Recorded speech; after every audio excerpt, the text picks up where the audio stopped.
Good afternoon, super friends, and welcome to the December 1st, How Is That Possible edition of the Sacred News and Weather. As if on cue, I hit record and my cat is doing some weird sneezing thing, and a dude outside just started a chainsaw. So here we are. Welcome to my day. I'm drinking an afternoon cup of coffee, which very rarely happens here, but there's much to do. Oh, here's the cat who was sneezing. And I also have a deck of tarot cards here, which I also don't believe I have ever done um, before. And we'll see if we get to them or not. It was just really noisy in here when I sat down to meditate for our collective. And I don't know if that's a me problem or if that's a we problem. I suspect it has something to do with the Thanksgiving holiday and family and not family, and all of the feels that get drummed up around holidays that are creating some of that noise. I will share with you. I had the most un-Thanksgiving Thanksgiving I've had in years, and it was delightful. I was hiking with my family up near Mount Lassen and Mount Shasta, and we ate a lot of cheese. There was no traditional turkey, there was no traditional anything. I was with some French uh, family, inherited family, and there was no turkey, there were no fixins. It was cheese. And now I'm full of cheese and delight, and noise, apparently. So I'm going to see if I can get to the bottom of the innards of the noise that I was hearing.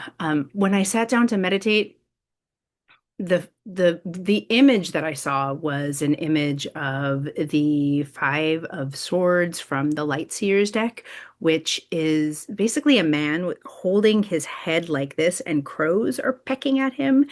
And then there was just like this cacophony of noise in my head, and I heard things like transactional love, and like I felt like I was hearing like family feuds and romantic relationship, like in battling. And it was kind of a lot. I'm sorry, I'm looking over here because another cat is doing something. It's not the dog.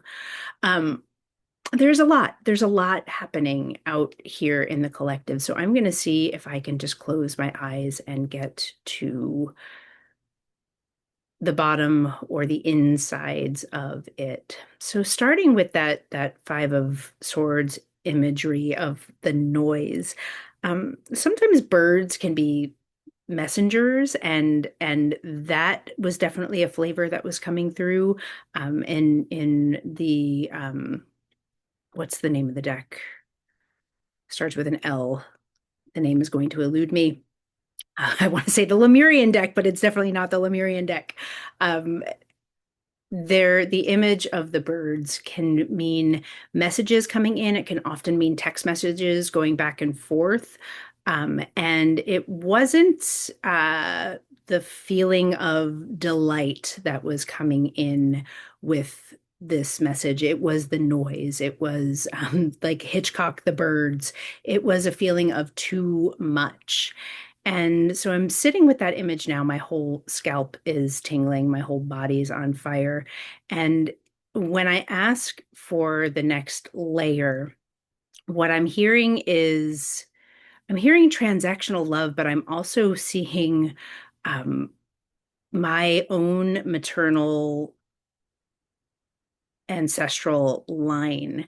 And so what's coming with that, what's coming with and it's not mine, I'm just being shown that, but it's like the maternal line, the collective maternal line and transactional love. What comes forward with that for me is the remembrance, and we've touched upon this here before, of our mother wounds, whether you had a delightful relationship with your family or not. Our mother wounds and our feminine wounding runs deep in this society. And for some of you, it is directly related to interactions you had with your own mother or your own maternal line over the holiday weekend if you're in the US. For others of you, and I'm still hearing that transactional love piece. So we as a society are wholly unused to being held truly in unconditional love. Most of us literally have no idea what that looks or feels like. And when we are given the opportunity to receive it, we get a little wiggy because we don't trust it. And that is what I think is coming off of this maternal line. So let me see if I can unpack it a little bit more because I think I know where we're going now. So, our mothers were not mothered well. If you are Gen X, even if you are millennial or younger than that, our mothers were not mothered well, and our society places little value on mothering and being mothered. And the energy of the mother, the energy of the divine feminine is to hold that unconditional love, to be that place of receptivity. Come into me, allow me to receive you. And when we have very little, whether you're a man or a woman, when we have very little evidence in our emotional bank or even our like witnessed bank of evidence outside of ourselves of what that feels like to be held completely in unconditional love, when we don't know what that feels like, and most of us don't, it can be met with great resistance. It can feel very unsafe in our bodies. It can feel very unsafe in our beings.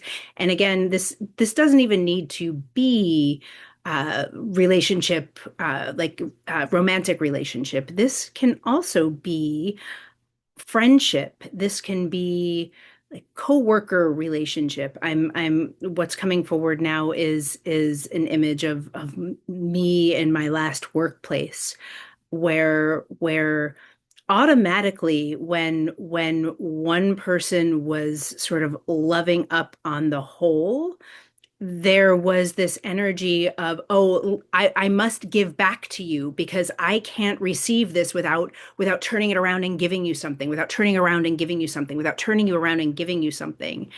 And that's what feels like all this noise is about. Either you are perhaps going to identify with being on the receiving end of someone offering you unconditional love and immediately wanting to give it right back. So instead of taking it all the way in, allowing yourself to be held in that love and like resting in that place, you're turning it around into, oh, and now I owe them, so I have to give back. Or I can't possibly receive this because then I'm going to owe you, and I can't possibly sit with the debt that you are going to place between me. And some of you are the in the role of you owe me. I'm seeing an image from my Stanford Life Flight job. There was a picture of a grumpy looking dog with a somebody had written over it, "You owe me money," and that's what I just saw. You owe me. And so you might also find yourself identifying with that feeling of being owed. Like I'm hearing that narrative. I have just done all of this work, and for what? And like your kid eats the one like dinner roll that you actually bought from the store when you've been slaving over a meal all weekend or all, for 2 days to prepare this meal, and the only thing they want to eat is the dinner roll. And rather than, being able to like laugh it off and let it go, you're like, "Ugh, I just, you owe me." I can feel that tension in here of, for some of you, it's like, you owe me, and others are, I have to reject you because I can't possibly owe you anything. Like the feeling is, I already have so much debt. I've incurred so much debt. I have so emotional debt. I have so many people and so many things. So it's people, it's not things really. I owe so much to so many, I can't possibly receive from you. So some of you are being invited much more deeply into allowing yourself to receive unconditional love from the person or persons or group that is bestowing it upon you as a gift. And others of you are being asked to really look at the way you might be holding people hostage to a debt that they don't really owe you. So, this is where the maternal line comes into play, in that it is part of the mother wound, our cultural mother wound, to whether you're a man or a woman, it doesn't matter. Part of the mother wound is that martyrdom piece, that I am working so hard and denying myself so much, and for what? For what? And we as mothers can sometimes, like, I see this like shredding of the knuckles in like a cheese grater, like, look at me, look at how hard I'm working. And you're being invited to unwind that wound and step into a knowingness that just because our culture told us that's what we were supposed to do doesn't mean that that's actually what we're meant to do. We're in a time and place of sacred rebalancing where we have tipped so far to the masculine. We have devolved and devalued the divine feminine so much in the name of worshiping some white dude in the sky, some white father figure in the sky, that we're so deeply out of balance. And we are now, as a collective, beginning to recognize the damage that that has caused. And we're being invited to bring that back into balance.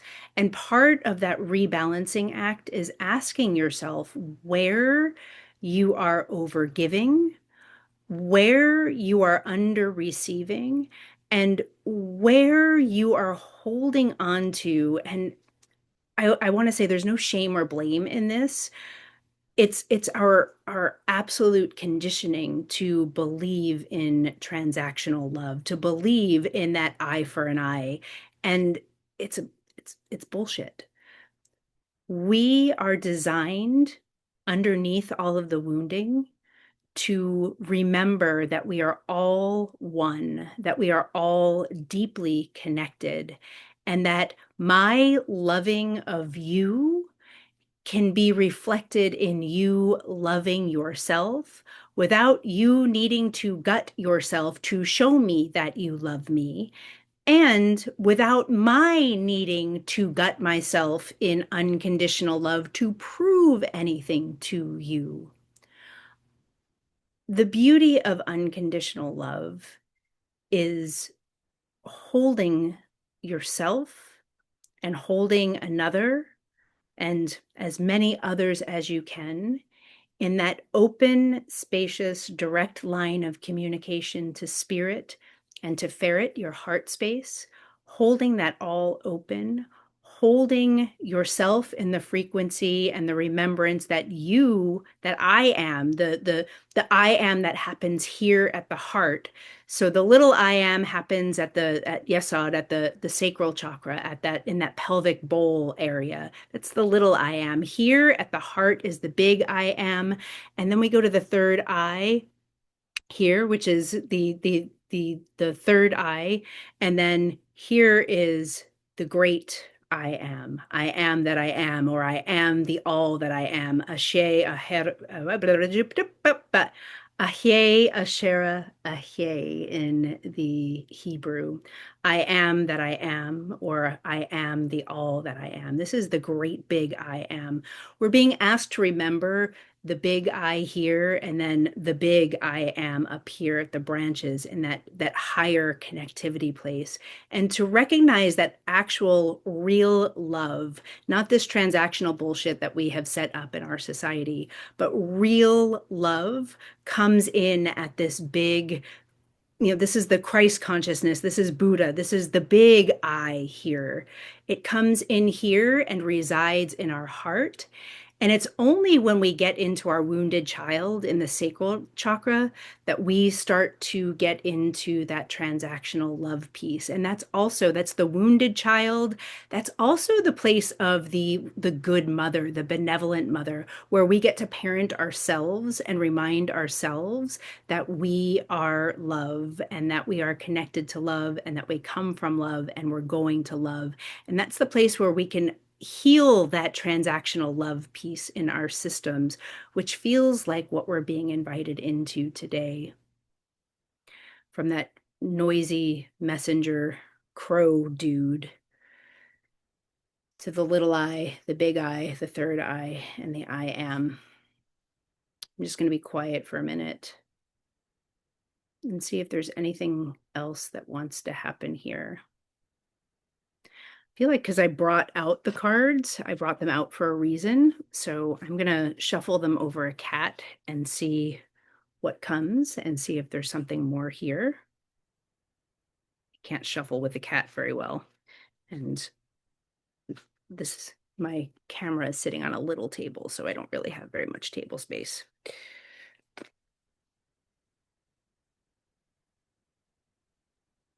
You can let me know if this pulling a card works for you or not, too. All right.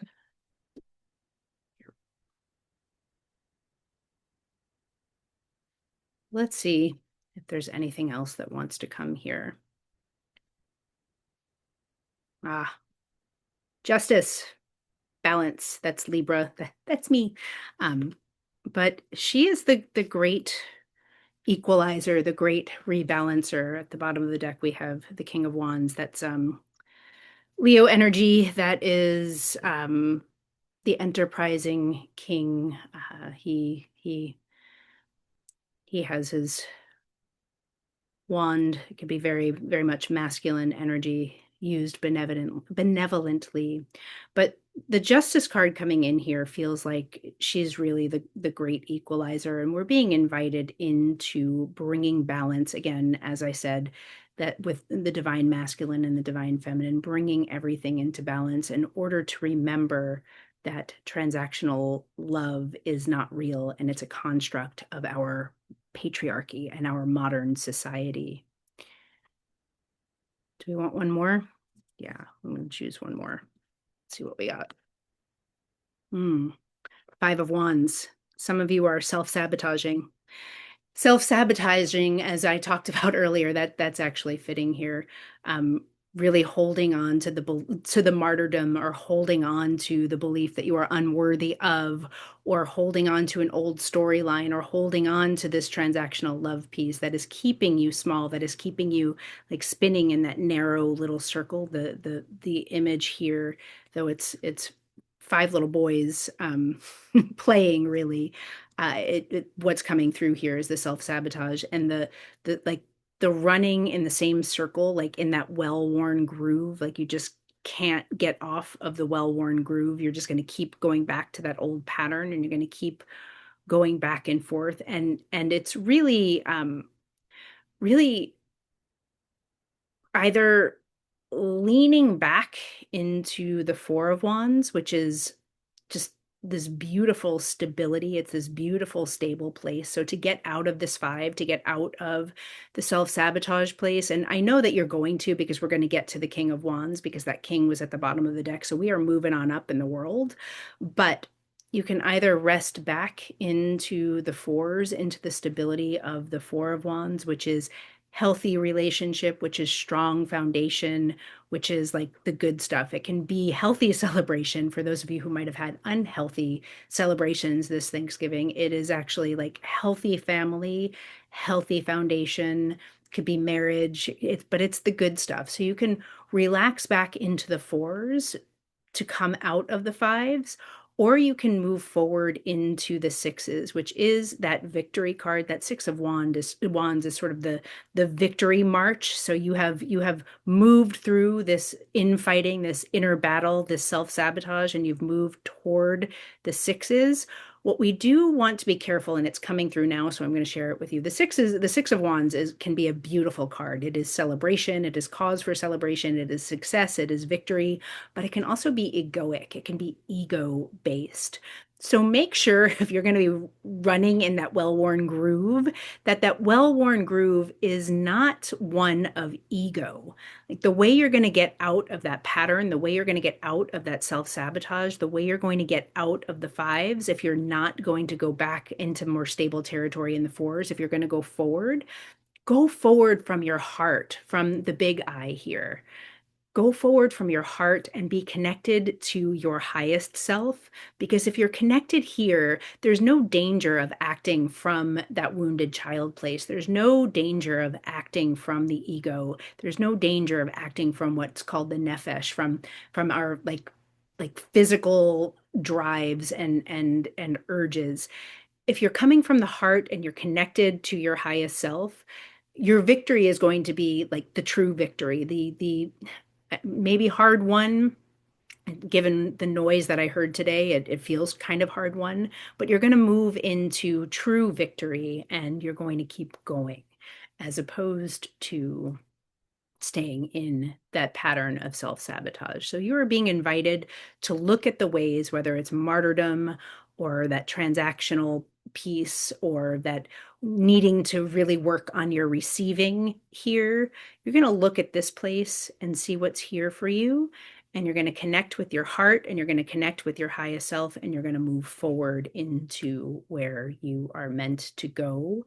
And that's that justice piece, bringing everything into balance and bringing everything into a fair and equal and balanced place. I'm also hearing that justice can often be the winning of a settlement or the winning of a court case. And for those of you who are going through some sort of legal battle, there might be something for you here as well. Just knowing that, like, coming off of that like pattern of negative thinking and believing and really holding firm in the place of I am going to succeed here. I don't need to stay in the lower frequencies. I don't need to stay in the lower vibrations. I can move forward, connected to my heart, and trust that justice will be served. Trust that it is all going to be in my favor. The other thing I'm hearing here about that in particular, but really anything in particular, and I don't talk about manifestation here very often, but I'm being called to now, so I'm going to just share it. We can get caught in the belief, and you probably have all heard this, thoughts become things. And I hold that all very lightly, the whole law of attraction and thoughts become things. And if I think it, it's going to be so there it, and like that power of positive thinking, like if I think positively, if I feel positively about this, only good things are going to happen. I have a very different take on that. And what's coming through today is if you are spinning about the way a matter is going to turn out, whether it's a legal matter or a relational matter or whatever it is that has you over here doing this thing that I keep doing with my hand, you know what it is for you. You know what this is for you. You're being invited not necessarily into like sort of false positive thinking, but into this place of like really clear neutrality. Like, and that is surrender. For me, that means surrendering to what will be and trusting that what is coming is very much for your highest unfolding and holding that as the frequency of neutrality. I think we get caught in thinking I have to like visualize positive things happening. I have to visualize that. And mindset work does matter, but our minds can be doing one thing while our bodies and our beings can be feeling something completely different. And that's often the gap between getting what you desire and getting what you are actually accidentally manifesting. And so today, and you can do with this what you will, and some of you may not agree with me, but do with this what you will, but there's an invitation into just relaxing into neutrality and accepting gifts as they come and not anticipating needing to respond in any sort of way, but just relaxing into what is available to you, what is being offered to you, and taking it in from that place and trusting yourself to take the next aligned action from your heart, from your great I am, and let that be what is for you today. Today is one of those messages where I literally have no idea what I just said, but I'm going to trust that what needed to be said was said. And I'm going to say thank you for being here. I don't think I gave you my preamble, which is these are timeless messages. Take what resonates, leave the rest behind, yada, yada, yada. I love you all. Thank you for being here. I'm going to do my very best to come in for you. It'll probably be early Wednesday morning. I am leaving for my retreat on Wednesday late morning. So I'm hoping to get one more message in this week. I will not be coming in on Friday because I will be like nose deep in hugs and delight and magic with some of my favorite people. So thank you. Enough for me. Go forth and have a beautiful week. And I will see you, I hope, on Wednesday. Bye bye.